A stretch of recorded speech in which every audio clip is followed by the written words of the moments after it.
Hello നമസ്കാരം, രഞ്ജിത്ത്. അനുഭവങ്ങൾ പാളിച്ചകളിലേക്ക് സ്വാഗതം. ഇന്ന് അനുഭവങ്ങൾ പാളിച്ചകളിൽ വളരെ ഇൻട്രസ്റ്റിംഗ് ആയിട്ടുള്ള ഒരു കഥയാണ് ഞാൻ പറയുന്നത്. സാധാരണ മോട്ടിവേഷൻ എന്ന് പറയുന്ന വാക്കിനെ കുറേ പേർക്കൊക്കെ പുച്ഛമാണ്. അങ്ങനെ പുച്ഛമുള്ള ഒരാളെക്കുറിച്ച് അല്ലെങ്കിൽ പുച്ഛമുണ്ടായിരുന്ന ഒരാളെക്കുറിച്ചാണ്. ഈ മോട്ടിവേഷൻ ഉണ്ടോ ഇല്ലയോ എന്നുള്ളതൊക്കെ വലിയ ചോദ്യചിഹ്നമാണ്. നമ്മൾ വെറുതെ ചുമ്മാ ഒന്ന് ആലോചിച്ചാൽ മാത്രം മതി. ചില സമയത്ത് ചില ദിവസങ്ങളിൽ നമുക്ക് തന്നെ ഒരു മോട്ടിവേഷൻ ഉണ്ടാവും, ചില ദിവസങ്ങളിൽ അത് ഉണ്ടാവില്ല. അപ്പോൾ തന്നെ നമുക്ക് മനസ്സിലായി മോട്ടിവേഷൻ എന്ന് പറയുന്ന ഒരു സാധനം എവിടെയോ എക്സിസ്റ്റ് ചെയ്യുന്നുണ്ട്. ചിലപ്പോൾ അത് എക്സ്ട്രിൻസിക് ആവാം, ചിലപ്പോൾ ഇൻട്രിൻസിക് ആവാം, വാട്ട് എവർ ഇറ്റ് ഈസ്, ഈ സാധനം ഉണ്ട് എന്നുള്ളത് ഉറപ്പാണ്. പക്ഷേ ഇതൊന്നും ഇല്ല, അല്ലെങ്കിൽ ഇങ്ങനൊരു പരിപാടിയേ ഇല്ല, ഈ മോട്ടിവേഷണൽ സ്പീക്കർമാരെല്ലാം മോശമാണ് എന്നൊക്കെ പറയുന്ന ഒരാൾ നമ്മുടെ വീടിനടുത്തുള്ള ഒരാളാണ്, ഒരു അകന്ന ബന്ധു കൂടിയാണ്. അപ്പോൾ അദ്ദേഹം പൊതുവെ ഇപ്പം എന്നെ കാണുമ്പോൾ ചെറിയൊരു പുച്ഛമൊക്കെ ഉണ്ട് അദ്ദേഹത്തിന്. ഞാൻ മോട്ടിവേഷണൽ സ്പീക്കർ അല്ല കേട്ടോ. ഞാൻ വീണ്ടും നിങ്ങളോടും കൂടി, നിങ്ങൾക്ക് എന്നെ സ്ഥിരമായി കാണുന്നവർക്കറിയാം, ഞാനൊരു ബിസിനസ് ട്രെയിനറാണ്, ബിസിനസ് കോച്ചാണ്, സ്ട്രാറ്റജിസ്റ്റാണ്, ബിസിനസ് സ്ട്രാറ്റജീസാണ് കൂടുതലും സംസാരിക്കുന്നത്. എങ്കിലും തീർച്ചയായിട്ടും ഇതൊക്കെ പറയുന്ന സമയത്ത് ചിലപ്പോൾ ചില ആളുകൾക്ക് മോട്ടിവേഷൻ കിട്ടാറുണ്ടെന്ന് എനിക്ക് തോന്നുന്നു. അവരെന്നെ മോട്ടിവേഷണൽ ട്രെയിനർ എന്നൊക്കെ വിളിക്കാറുണ്ട്. പല സ്ഥലങ്ങളിലും ഇൻട്രൊഡ്യൂസ് ചെയ്യുമ്പോൾ മോട്ടിവേഷണൽ ട്രെയിനർ എന്നൊക്കെയാണ് പറയാറുള്ളത്. പേഴ്സണലി ഞാനൊരു മോട്ടിവേഷണൽ ട്രെയിനർ അല്ലെങ്കിലും നമ്മുടെ വാക്കുകൾ കൊണ്ട് ആർക്കെങ്കിലുമൊക്കെ മോട്ടിവേഷൻ കിട്ടുന്നുണ്ടെങ്കിൽ വലിയ സന്തോഷമുണ്ട്. അപ്പം മോട്ടിവേഷൻ ഉണ്ട് എന്ന് തന്നെ ഞാൻ വിശ്വസിക്കുന്നു. ഒപ്പം തന്നെ മോട്ടിവേഷൻ ഇടയ്ക്കിടയ്ക്ക് മറ്റ് പലർക്കും കൊടുക്കേണ്ടത് ആവശ്യമാണ് എന്നും നമുക്ക് തന്നെ മോട്ടിവേഷൻ കൊടുക്കേണ്ടത് ആവശ്യമാണെന്നൊക്കെ ഞാൻ കരുതുന്നുണ്ട്. അപ്പോൾ ഇദ്ദേഹം സാധാരണഗതിയിലൊരു പുച്ഛമാണ് ഇദ്ദേഹത്തിൻ്റെ ഒരു ഭാവം. അങ്ങനെ ഒരു ദിവസം ഞാൻ നോക്കിയപ്പോൾ ഇദ്ദേഹം വീട്ടിലേക്ക് വന്നിരിക്കുകയാണ്. വീട്ടിലേക്ക് വന്നപ്പോൾ അദ്ദേഹത്തിൻ്റെ ബോഡി ലാംഗ്വേജ് നോക്കിയപ്പോൾ വലിയ വിഷമത്തിലാണ്. താഴേക്കൊക്കെ നോക്കി നിൽക്കുന്നു, പുള്ളിക്ക് വാക്കുകൾ കിട്ടുന്നില്ല, ചെറിയ വിഷമമുണ്ട്, മുഖത്തൊരു വിഷമമൊക്കെ ഉണ്ട്. അപ്പോൾ ഞാൻ പറഞ്ഞു, ഇരിക്കൂ, എന്താണ് പരിപാടി, കുറേ നാളായല്ലോ കണ്ടിട്ട് എന്നൊക്കെ ചോദിച്ചു. അപ്പോൾ പുള്ളി ഇങ്ങനെ പറഞ്ഞു വന്നപ്പം പുള്ളിയുടെ മകനെക്കുറിച്ചാണ്. അപ്പോൾ പുള്ളി ബേസിക്കലി എന്താ വെച്ചാൽ പുള്ളി അത്യാവശ്യം ഓട്ടോക്രാറ്റിക്കാണ്, ഗുണ്ടായിസമാണ്, മക്കളുടെ അടുത്തൊക്കെ ഒരു ഗുണ്ടായിസമൊക്കെയാണ്, വലിയ പ്രശ്നക്കാരനാണ്, എല്ലാവർക്കും പേടിയാണ് പുള്ളിയെ, മക്കൾക്കും ഭാര്യയ്ക്കും ഒക്കെ പേടിയാണ്. അപ്പോൾ ഇയാൾ അതൊക്കെ വലിയ സംഭവമാണ് എന്നാണ് പുള്ളി ധരിച്ചു വെച്ചിരിക്കുന്നത്. ഞാൻ എല്ലാവരെയും പേടിപ്പിക്കുക, എല്ലാവർക്കും എന്നെ പേടിയാണ് എന്നുള്ളതൊക്കെ പുള്ളി കുറേ കാലങ്ങളായിട്ട് പറയാറുണ്ട്, എല്ലാവരോടും പറയുന്നതാണ്. എൻ്റെ ബന്ധുക്കളുടെ അടുത്തൊക്കെ പുള്ളി ഇങ്ങനെ പറയുന്നതാണ്, എന്നെ എല്ലാവർക്കും പേടിയാണ്, എന്നെ ആർക്കും ടച്ച് ചെയ്യാൻ പറ്റത്തില്ല എന്നുള്ള രീതിയിലൊക്കെ പറയുന്നത്. പക്ഷേ ഇപ്പോൾ ആളാകെ തളർന്നിരിക്കുക. അപ്പം ഞാൻ ചോദിച്ചു, എന്താ പറ്റിയത്? അപ്പോൾ എന്നോട് പറഞ്ഞു, രഞ്ജിത്ത്, എനിക്കൊരു സഹായം വേണം. അപ്പം ഞാൻ എന്നെക്കൊണ്ട് എന്താ സഹായം ചെയ്യാൻ കഴിയുക ഞാൻ ചോദിച്ചപ്പോൾ അദ്ദേഹം പറഞ്ഞു, മകനുണ്ട്, മകൻ +2 കഴിഞ്ഞിട്ടുണ്ട്, അവൻ ഒരു വിധത്തിൽ ജയിച്ചിട്ടുണ്ട്, പക്ഷേ വലിയ പ്രശ്നത്തിലാണ്. അവന് താല്പര്യമില്ല, ഞാൻ പറയുന്നതൊന്നും കേൾക്കില്ല, പഠിക്കില്ല, എങ്ങനെയാണ് മുന്നോട്ട് പോകേണ്ടത് എന്നുള്ളതിനെക്കുറിച്ച് യാതൊരു ധാരണയുമില്ല, വലിയ പ്രശ്നത്തിലാണ് ഇരിക്കുന്നത്, ഒരു മോട്ടിവേഷനും അവനില്ല, ഇനി പഠിക്കാൻ പോകുന്നില്ല എന്നാണ് അവൻ പറയുന്നത്. എന്തെങ്കിലും ഒരു മാർഗം ഉണ്ടാക്കി തരണം, ഒന്ന് സംസാരിക്കണം, ഒരു മോട്ടിവേഷൻ കൊടുക്കണം. ഞാൻ ചോദിച്ചു, അല്ല മോട്ടിവേഷൻ എന്ന് പറയുന്ന സാധനം ഇല്ല എന്നല്ലേ നിങ്ങൾ പറയാറുള്ളത്, അപ്പോൾ ഉണ്ടെന്നാണോ നിങ്ങൾ പറയുന്നത് ഇപ്പോൾ എന്ന് ചോദിച്ചപ്പോൾ, അല്ല ദയവേത് കളിയാക്കരുത്. അതായത് ആളുകൾക്ക് സ്വന്തം ആവശ്യം വരുന്ന സമയത്ത് നിലപാടുകൾ മാറ്റുന്നതിലും ഇത് ഐഡൻറ്റിഫൈ ചെയ്യുന്നതിലൊന്നും ഒരു പ്രശ്നമില്ല എന്നുള്ളതാണ്. അപ്പോൾ ഞാൻ പറഞ്ഞു, ഞാനൊരു തർക്കത്തിനോ പരിപാടിക്കോ ഒന്നുമില്ല, ഒരു പ്രശ്നവുമില്ല, അവനെ ഇങ്ങോട്ട് വിട്, ഞാനൊന്ന് സംസാരിച്ച് നോക്കട്ടെ എന്ന് പറഞ്ഞു. ഞാനിത് ഭയങ്കര ഒരു പ്രൊഫഷനായിട്ടൊന്നും എടുത്തിട്ടുള്ള ആളല്ല, ഈ പറയുന്ന മെൻറ്ററിങ്ങോ അല്ലെങ്കിൽ കോച്ചിങ്ങോ കൗൺസിലിങ്ങോ ഒന്നും. എങ്കിൽ പോലും വളരെ അത്യാവശ്യം കേസസിൽ, വളരെ അടുപ്പമുള്ള കേസസിലൊക്കെ ബിസിനസ് മെൻറ്ററിങ്ങും ബിസിനസ് കൗൺസിലിങ്ങും ഒക്കെ കൂടുതൽ ചെയ്യാറുണ്ട്. അപ്പോൾ ഇദ്ദേഹത്തെ, ഈ പയ്യനെ വരാൻ പറഞ്ഞു. പിറ്റേ ദിവസം പുള്ളി കാലത്തായപ്പം വീട്ടിലോട്ട് വന്നു. അപ്പോൾ ഞാൻ അവനുമായിട്ട് ഇൻട്രാക്ട് ചെയ്തു. അവനുമായി ഇൻട്രാക്ട് ചെയ്തപ്പോൾ ഉണ്ടായ ചില കാര്യങ്ങളും ചില തിരിച്ചറിവുകളും, എങ്ങനെയാണ് ഒരാൾക്ക് മോട്ടിവേഷൻ കിട്ടുന്നതും മോട്ടിവേഷൻ പോകുന്നതും എന്നുള്ളതുമാണ് ഞാൻ ഈ വീഡിയോയിൽ പറയുന്നത്. മോട്ടിവേഷൻ ഉണ്ടാവാനുള്ള ഏറ്റവും ആദ്യത്തെ കാര്യം എന്ന് പറയുന്നത് ഓട്ടോണമിയാണ്. എപ്പോഴാണ് ഒരു മനുഷ്യന് മോട്ടിവേഷൻ ഉണ്ടാവുന്നത്? നമ്മൾ ചെയ്യുന്ന കാര്യത്തിൽ നമുക്ക് കൃത്യമായ കൺട്രോൾ ഉണ്ടാവുക, നമുക്ക് ധാരണ ഉണ്ടാവുക, നമുക്ക് പവർ ഉണ്ടാവുക, നമുക്ക് ഫ്രീഡം ഉണ്ടാവുക. അപ്പോൾ നമുക്ക് മോട്ടിവേഷൻ ഉണ്ടാവും. കാരണം നമുക്കറിയാം നമുക്ക് എന്താ ചെയ്യാനുള്ളത്, നമുക്ക് എവിടെ എത്താനുള്ളത്, നമ്മൾ എന്ത് ചെയ്താലാണ് അവിടെ എത്തുക, അതിൻ്റെ കൺട്രോൾ നമ്മുടെ കയ്യിലുണ്ടാവുക, അതിൽ ഡിസിഷൻ എടുക്കാനുള്ള ഒരു കഴിവ് നമുക്കുണ്ടാവുക, നമ്മളുടേതായിട്ടുള്ള റോൾ അതിനകത്തുണ്ടാവുക. അപ്പോഴാണ് ഒരു മനുഷ്യന് ഏറ്റവും ബേസിക് ആയിട്ടുള്ള മോട്ടിവേഷൻ ലഭിക്കുന്നത്. ഇതിനെ ഓട്ടോണമി എന്ന് പറയുന്നത്. ഈ ഓട്ടോണമിയുടെ കാര്യത്തിൽ ഞാനിപ്പോൾ ഇവനുമായിട്ട് സംസാരിച്ചു, ഈ കുട്ടിയുമായിട്ട് സംസാരിച്ചു. അപ്പോൾ നമ്മൾ സാധാരണഗതിയിൽ കേരളത്തിലൊക്കെയുള്ള വീടുകളിലൊന്നും കുട്ടികൾക്ക് ഒരു തരത്തിലുള്ള ഓട്ടോണമി ഉണ്ടാവില്ല. അവിടെ ഓട്ടോണമി അല്ല, ഓട്ടോക്രറ്റിക് ആയിട്ടുള്ള ഒരു പരിപാടിയായിരിക്കും പാരൻസിൻ്റെ ഭാഗത്തുനിന്നുണ്ടാവുന്നത്. നീ +2 ഇന്നതിന് പോയാൽ മതി, നീ എഞ്ചിനീയർ ആയാൽ മതി, നീ ഡോക്ടർ ആയാൽ മതി, നീ സയൻറ്റിസ്റ്റ് ആയാൽ മതി, നീ പൈലറ്റ് ആയാൽ മതി എന്ന് തീരുമാനിക്കുന്നത് പലപ്പോഴും പാരൻസാണ്. അതായത് അവൻ്റെ ആക്ഷൻസിൽ, അവൻ്റെ ജീവിതത്തിൽ, അവൻ്റെ സ്വപ്നങ്ങളിൽ അവന് യാതൊരു തരത്തിലുള്ള കൺട്രോളും ഇല്ല. വേറെ ആരൊക്കെയോ അവനെ കൺട്രോൾ ചെയ്തുകൊണ്ടിരിക്കുന്നു. എങ്ങനെയാണ് അവനൊരു ബേസിക് മോട്ടിവേഷൻ ഉണ്ടാവുക? അങ്ങനെയാണ് +2 അവൻ കോമേഴ്സ് എടുത്തത്. കോമേഴ്സ് അവന് തീരെ താല്പര്യമില്ലായിരുന്നു. കോമേഴ്സൊക്കെ എന്തൊക്കെയോ പഠിച്ചു വെച്ച് ഒന്ന് പാസ്സായിട്ടിരിക്കുകയാണ്. അപ്പം യാതൊരു താല്പര്യമില്ലാതെ ആരുടെയൊക്കെയോ നിർബന്ധത്തിന് വഴങ്ങി എന്തൊക്കെയോ ചെയ്യുമ്പോൾ മോട്ടിവേഷൻ ഉണ്ടാകുമെന്ന് ധരിക്കുന്ന ആളുകളാണ് മണ്ടന്മാർ. അപ്പോൾ ആദ്യം തന്നെ മനസ്സിലാക്കുക, ഓട്ടോണമി വളരെ പ്രധാനമാണ്. ഒരാൾക്ക് മോട്ടിവേഷൻ ഉണ്ടാവണമെങ്കിൽ അത് സ്വന്തം മക്കളാണെങ്കിലും സ്വന്തം ടീംമേറ്റ്സ് ആണെങ്കിലും എംപ്ലോയീസ് ആണെങ്കിലും ഒക്കെ സത്യമാണ്. ഓട്ടോണമി കൊടുത്താലേ മോട്ടിവേഷൻ ഉണ്ടാകൂ. അപ്പോൾ ഞാൻ മനസ്സിലാക്കി ഓട്ടോണമി അദ്ദേഹം ലാക്ക് ചെയ്യുന്നുണ്ട്. ഓക്കെ, നമുക്ക് നോക്കാം എന്താണ് ഓട്ടോണമി കൊണ്ടുവരാൻ എന്തൊക്കെ ചെയ്യാമെന്നുള്ളത് നമുക്ക് നോക്കാം എന്നുള്ളത് പറഞ്ഞു വെച്ചു. അടുത്ത സ്റ്റെപ്പിലേക്ക് കടന്നു. അടുത്ത സ്റ്റെപ്പ് മാസ്റ്ററി എന്നുള്ളതാണ്. നമുക്ക് ചില പെർട്ടിക്കുലർ കാര്യങ്ങളിൽ നല്ല കഴിവുണ്ടെങ്കിൽ, നമുക്കൊരു സ്കിൽ സെറ്റ് ഉണ്ടെങ്കിൽ എനിക്കിത് ചെയ്യാം എന്നുള്ളൊരു കോൺഫിഡൻസ് വരും. ഇത് എന്നെപ്പോലെ ചെയ്യുന്ന ആരും ഇല്ല. നമുക്ക് ചില സ്കിൽഫുൾ ആയിട്ടുള്ള ആൾക്കാരൊക്കെ ഉണ്ടല്ലോ, ചില പാട്ടുകാരുണ്ടാവും, ഈ സംഗതി എനിക്കേ പാടാൻ പറ്റൂ എന്നുള്ളൊരു കോൺഫിഡൻസ് വരുമ്പോൾ ഉണ്ടാവുന്ന ഒരു മോട്ടിവേഷനുണ്ട്. ഇതൊരു മാസ്റ്ററി മോട്ടിവേഷനാണ്. അപ്പോൾ ചില സ്കില്ലുകൾ ഉണ്ടാക്കിയെടുക്കുമ്പോഴാണ് ആ മോട്ടിവേഷൻ വരുന്നത്. അൺഫോർച്ചുനേറ്റ്ലി നമ്മളുടെ കുട്ടികളുടെ കാര്യത്തിലൊക്കെ അവരെ നമുക്ക് ഏതെങ്കിലും ഒരു കാര്യത്തിൽ മാസ്റ്റർ ചെയ്യിപ്പിക്കാൻ ചിലപ്പോൾ പറ്റിയിട്ടുണ്ടാവില്ല. നമ്മുടെ വിദ്യാഭ്യാസ സമ്പ്രദായമൊക്കെ ഏകദേശം അതുപോലെ തന്നെ, ഒന്നിലും മാസ്റ്റർ ചെയ്യിപ്പിക്കുന്നില്ല, എല്ലാം അങ്ങ് പഠിപ്പിച്ചു വിടുകയാണല്ലോ. അപ്പോൾ അതുകൊണ്ട് തന്നെ ഇവന് എന്താണ് നീ ഏറ്റവും നന്നായി ചെയ്യുന്നതെന്ന് ചോദിച്ചാൽ മിക്ക കുട്ടികളും ആകെ ഒന്ന് അമ്പരന്ന് പോകും. കാരണം അങ്ങനെ ചോദിച്ചാൽ ഇതാണ് അവരുടെ ഉത്തരം. അപ്പോൾ ഏതെങ്കിലും ഒരു കാര്യത്തിൽ മാസ്റ്ററി ഉണ്ടെങ്കിലാണ് നമുക്ക് നന്നായി ഫുട്ബോൾ കളിക്കും. ഓക്കെ, അവനൊരു ഫീൽ ഉണ്ടാവും, ഞാൻ നല്ലൊരു ഫുട്ബോൾ പ്ലെയർ ആവും. നന്നായി ഡാൻസ് കളിക്കും, ഞാൻ മൈക്കിൾ ജാക്സനെ പോലെ പ്രഭുദേവയെ പോലെ ആവും എന്നുള്ളൊരു ഫീൽ ഉണ്ടാവും. പക്ഷേ നന്നായി ചെയ്യുമോ എന്നുള്ളതാണ് പ്രശ്നം. അവിടെ മാസ്റ്ററി ഉണ്ടോ എന്നുള്ളതാണ്. കുറച്ച് കളിച്ചിട്ട് കാര്യമില്ല, അവിടെയാണ് ഇഷ്യൂ വരുന്നത്. അപ്പോൾ നമ്മളെല്ലാം കുറേശ്ശെ ചെയ്യുന്ന ആളുകളാണ്. അതിന് പകരം ഏതെങ്കിലും ഒരു കാര്യത്തിൽ നല്ല സ്കില്ലുണ്ടാവുന്ന തരത്തിലേക്ക് അവനെ മോൾഡ് ചെയ്തെടുക്കണം. അൺഫോർച്ചുനേറ്റ്ലി ഈ കുട്ടിയുടെ കാര്യത്തിൽ അത്തരത്തിലുള്ളൊരു മാസ്റ്ററി പറയാനില്ല. എല്ലാ കാര്യത്തിലും കുറച്ചൊക്കെ ചെയ്തു വെച്ചിട്ടുണ്ട്. അവന് കുറച്ച് താല്പര്യം കൂടുതലുള്ളത് സ്പോർട്സിലൊക്കെയാണ്, പക്ഷെ അതിലും ഒരു മാസ്റ്ററി എന്ന് പറയാനില്ല. അപ്പോൾ ചുരുക്കി പറഞ്ഞാൽ ഒരു മാസ്റ്ററി കാരണം ഉണ്ടാകുന്ന ഒരു മോട്ടിവേഷൻ അവന് ലാക്കിങ്ങാണ്.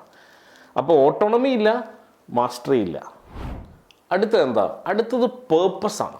നമുക്ക് ജീവിതത്തിലൊരു പർപ്പസ് ഉണ്ടാവുമ്പോൾ, ഒരു ഡെസ്റ്റിനേഷൻ, എനിക്ക് ഇവിടെ എത്തിച്ചേരണം അല്ലെങ്കിൽ ഇതുപോലെ ആവണം എന്നുള്ള തോന്നലൊക്കെ ഉണ്ടാകുമ്പോഴാണ് പലപ്പോഴും നമുക്ക് അതിലേക്കൊരു പ്ലാനൊക്കെ ഉണ്ടാക്കിയിട്ട് അതിലൂടെ നമുക്ക് മുന്നോട്ട് പോകാനുള്ളൊരു മോട്ടിവേഷൻ ഉണ്ടാകുന്നത്.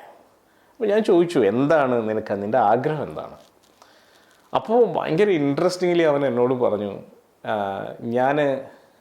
എനിക്ക് രഞ്ജിത്തേട്ടനെ പോലെ ആവാൻ താല്പര്യമുണ്ട്. ഞാൻ നിങ്ങളോട് ചുമ്മാ കയറ്റിയടിക്കുന്നതല്ല കേട്ടോ, എന്നോട് പെട്ടെന്ന് പറഞ്ഞത്. അപ്പോൾ ഞാൻ ചോദിച്ചു, എന്നെപ്പോലെ ആവുമെന്ന് പറഞ്ഞാൽ ഒരു ബിസിനസ് ട്രെയിനർ ആവുക എന്നുള്ളതാണ് ഉദ്ദേശിച്ചത്. അപ്പോൾ എന്നോട് പറഞ്ഞു, അതല്ല, ചേട്ടൻ ഉപയോഗിക്കുന്ന കാർ എനിക്കിഷ്ടമാണ്, അതുപോലത്തെ ഒരു കാറ് മേടിക്കണമെന്ന് എനിക്ക് ആഗ്രഹമുണ്ട്. ചേട്ടൻ ഉപയോഗിക്കുന്ന ഡ്രസ്സുകൾ എനിക്കിഷ്ടമാണ്, അതുപോലെ ഡ്രസ്സ് ചെയ്യാം എന്നൊക്കെ ആഗ്രഹമുണ്ട്. കാരണം അധികം ആളുകളൊന്നും പുള്ളി കണ്ടിട്ടില്ല, നമ്മുടെ ആ ഭാഗത്തുള്ള ആളുകളൊക്കെയാണ്. അപ്പോൾ അവനെ ഒബ്സർവ് ചെയ്തിട്ട് പറഞ്ഞായിരിക്കാം. അപ്പം ഞാൻ നോക്കിയപ്പോൾ ബിസിനസ് ട്രെയിനിങ് അല്ല പുള്ളിയുടെ പാഷൻ. അവന് ഇങ്ങനെയൊക്കെ ആവണം, അല്ലെങ്കിൽ ഇന്ന തരത്തിലുള്ള മെറ്റീരിയൽസ് ഉപയോഗിക്കണം എന്നുള്ളതൊക്കെയാണ് അദ്ദേഹത്തിൻ്റെ പർപ്പസായിട്ട് കാണുന്നത്. ചെറിയ കുട്ടിയാണ്. അപ്പം ഒരു പർപ്പസ് ഉണ്ട്, ലൈഫ് സ്റ്റൈൽ അവൻ്റെ പേർപ്പസാണ്. ഒരു ഉയർന്ന ലൈഫ് സ്റ്റൈൽ ആണ് പേർപ്പസ്. അതിലേക്ക് എത്തണം എന്നുള്ളൊരാഗ്രഹമുണ്ട്. അത് ഇൻറ്റൻസീവായിട്ടുള്ള ആഗ്രഹമാണോ എന്ന് ചോദിച്ചാൽ സത്യം പറഞ്ഞാൽ വേണമെങ്കിൽ അതിനെ ഇൻറ്റൻസീവ് ആക്കാം. പക്ഷേ ഇൻറ്റൻസീവ് ആക്കാനുള്ള ഒരു തരത്തിലുള്ള പരിപാടിയും ഇതുവരെ അവൻ്റെ അടുത്ത് ആരും ചെയ്തിട്ടില്ല, അല്ലെങ്കിൽ അവനോട് ആരും ചോദിക്കുക പോലും ചെയ്തിട്ടില്ല. അപ്പോൾ എനിക്ക് ചെറിയൊരു പ്രകാശം കാണുന്ന പോലെ തോന്നിക്കോളാം, അവന് ചെറിയൊരു ആഗ്രഹമുണ്ട്, ഈ ആഗ്രഹത്തിനൊന്ന് ഡെവലപ്പ് ചെയ്താൽ അടിപൊളിയായിരിക്കും എന്നുള്ളൊരു ഫീൽ ഉണ്ടായി. അപ്പം ഞാനതിനെ അവിടെ ഒന്ന് ഒരു ആഗ്രഹമാക്കിയിട്ടൊന്ന് മാറ്റി വെച്ചു. അപ്പോൾ പേർപ്പസ് ആളുകളെ മോട്ടിവേറ്റ് ചെയ്യും. അപ്പോൾ അവനെ മോട്ടിവേറ്റ് ചെയ്യാനുള്ളൊരു ചെറിയ വഴി എൻ്റെ മനസ്സിൽ അവിടെ തെളിഞ്ഞു വന്നു. ആൻഡ് അടുത്തത് റെക്കഗ്നിഷനാണ്. ആളുകളെ മോട്ടിവേറ്റ് ചെയ്യിപ്പിക്കുന്ന അടുത്ത ഘടകം. ഒരുപാട് ഘടകങ്ങളുണ്ട്, ഞാൻ ഈ 4 ഘടകങ്ങളെ പറയുന്നുള്ളൂ. റെക്കഗ്നിഷൻ എന്ന് പറയുന്നത് അവർ ചെയ്യുന്ന കാര്യങ്ങളെ നമ്മൾ അപ്രീഷിയേറ്റ് ചെയ്യുക, അവന് ചില റിവാർഡുകൾ കൊടുക്കുക, ഇൻസെൻറ്റിവൈസ് ചെയ്യുക. ഓട്ടോമാറ്റിക്കലി എന്താവും, അവൻ സംഭവമാണെന്ന് അവന് തോന്നും. അപ്പോൾ ഞാൻ നേരത്തെ പറഞ്ഞ പോലെ അവൻ്റെ മാസ്റ്ററിയിലേക്ക് അവനെ അത് നയിക്കും. ഞാനത് വീണ്ടും ചെയ്യാം, കൂടുതൽ ചെയ്യാം, അപ്പോൾ എനിക്ക് കൂടുതൽ റെക്കഗ്നീഷനും റിവാർഡ്സും കിട്ടും എന്നുള്ളൊരു മോട്ടിവേഷനൊക്കെ ഉണ്ടാവും. ലോകത്തിൽ എല്ലാവർക്കും ഇഷ്ടമാണെന്ന് ഈ റിവാർഡ്സും റെക്കഗ്നീഷനൊക്കെ. ഇതൊന്നും നമ്മൾ കൊടുക്കാതെ കണ്ടീഷൻ ചെയ്ത് ഇതിനോട് വിരക്തി ഉണ്ടാവുന്നതാണ് പല ആൾക്കാർക്കും. എന്നിട്ടാണ് എനിക്കൊന്നും ഇഷ്ടമല്ല എന്ന് ആൾക്കാർ പറയുന്നത്. കിട്ടില്ല എന്നുള്ള തോന്നലൊക്കെ കാരണമാണ് എനിക്കിഷ്ടമല്ല, എനിക്ക് വേണ്ട എന്നൊക്കെ പറയുന്നത്. അപ്പോൾ സത്യം പറഞ്ഞാൽ എല്ലാ ആളുകൾക്കും ഇഷ്ടമുണ്ട് ഇതൊക്കെ. അപ്പോൾ ചില കാര്യങ്ങളൊക്കെ സംസാരിച്ചപ്പോൾ എനിക്ക് ഇവൻ്റെ ചില ഫിലോസഫിയൊക്കെ വളരെ ഇൻട്രസ്റ്റിംഗ് ആയിട്ട് എനിക്ക് തോന്നി. ലൈഫിനോടുള്ള ഫിലോസഫി, ആളുകളോടുള്ള ഫിലോസഫി. പലപ്പോഴും ഞാൻ ഇവൻ്റെ ഫാദറിൻ്റെ അടുത്തൊക്കെ സംസാരിച്ചിട്ടുള്ളപ്പോൾ പുള്ളി ഭയങ്കര ഒരു മെയിൽ ഷോവിനിസ്റ്റ് ആയിട്ടുള്ളൊരു ക്യാരക്ടറാണ്. പക്ഷെ പുള്ളിക്ക് ഇവൻ അങ്ങനെയില്ല. വളരെ എല്ലാവരെയും ഈക്വലായി കാണുന്ന, ജെൻഡർ ബയസ് ഒന്നും ഇല്ലാത്ത ഒരാളാണ്. വളരെ നല്ല ലവ്ലി ആയിട്ട് സംസാരിക്കുന്ന ഒരു പയ്യനാണ്. അപ്പം ഞാനത് പറയുകയും ചെയ്തു, നീ ഭയങ്കര ലവ്ലി ആയിട്ട് ഫ്രണ്ട്ലി ആയിട്ടാണ് സംസാരിക്കുന്നത്, മാത്രമല്ല നിനക്കൊരു ബെറ്റർ ബ്രോഡർ ഫിലോസഫി ഉണ്ട്, ദാറ്റ്സ് ഗ്രേറ്റ്, നീ അടിപൊളിയാണ്. സത്യം പറഞ്ഞ ഒറ്റയടിക്ക് അവൻ്റെ മുഖം അങ്ങ് ഭയങ്കര പ്ലസൻ്റായി പോയി. കാരണം അവനോട് ജീവിതത്തിൽ ആദ്യമായിട്ടാണ് ഒരാൾ നിൻ്റെ ഫിലോസഫി കൊള്ളാൻ കേട്ടോ, നീ അടിപൊളിയാണെന്ന് പറയുന്നത്. കാരണം ഇങ്ങനെയൊന്നും സംസാരിക്കാൻ അവനൊരു ആരും ഉണ്ടായിട്ടില്ല എന്നുള്ളതാണ്. ഇങ്ങനെ വന്നപ്പോൾ തന്നെ അവനൊരു റെക്കഗ്നീഷൻ്റെ ഒരു ഫീൽ കിട്ടി. ചുരുക്കി പറഞ്ഞാൽ ഞാൻ അവനോട് കുറച്ച് നേരം സംസാരിച്ചപ്പോൾ 2-3 മണിക്കൂറോളം സംസാരിച്ചിട്ടുണ്ട്. ശരിക്കും പറഞ്ഞാൽ ഞാൻ ഒരു ഡ്രൈവിന് പോയാണ് സംസാരിച്ചത്. അവൻ ഭയങ്കര റിലീഫിലായി.